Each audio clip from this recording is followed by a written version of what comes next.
Hi, my name is Melissa Harley, and I teach at Mary Farmer Elementary School in Benicia for Benicia Unified School District, and I think officially this is my 13th year of teaching elementary school. I teach 5th grade. In the middle of college, I had kids, and so I kind of stopped to sort of make sure that I could be home for them, and I had an opportunity to volunteer in a classroom, and it was my daughter's 1st grade class, and it was Mrs. Thompson's class at Mills Elementary. And I walked in and I just noticed this magical thing happening. She sort of had a beautiful, positive control over what was going on in the class. So the space was just a really nice place to be. And it just dawned on me like, wait a minute, this might really be exactly the thing that I should be doing.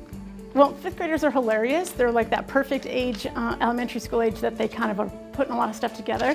And they're also hilarious. So, we moved from having like some big math time, like today would have been like a big math time. Then we had a big writing piece today, language arts, and then we did some analysis of passenger lists for Jamestown. So we had some historian time and scientist time and writer time and reader time and mathematician time. So having conversations about what the culture of a classroom is with my colleagues too. So we sort of create a whole ideal, a whole school-wide culture that's really focused on that kids come to us with different things. They have different skills, they have different gifts, they have different challenges. And if we can tailor like their learning to them, then we're going to be more apt to get them to go further. One of the most gracious things I had a parent pass along to me, it was actually at the very end of the year that I had her son. This super creative kid, he just completely moved to the beat of his own drum. And like, that doesn't faze me at all. I actually totally appreciate that in a kid. And she was really worried about him. She's worried about he's not getting this, he's not doing that, and it's not looking consistently this. And I tell him to check the spelling on that.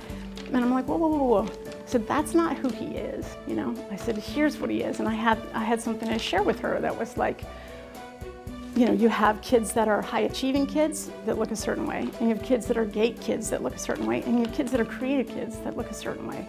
And he's over here, and we need him to be that way. That is who he is. And she says in her letter to me, thank you for helping me get to know my son. I've had awesome grade level teams that I've worked with, Hale Brook and Lisa DeLorfus. They've just been great partners in crime. I was hired by an awesome and cultivated in my first years by an awesome principal, Susan Sullivan. And through the entire process has been the person that I've taught with.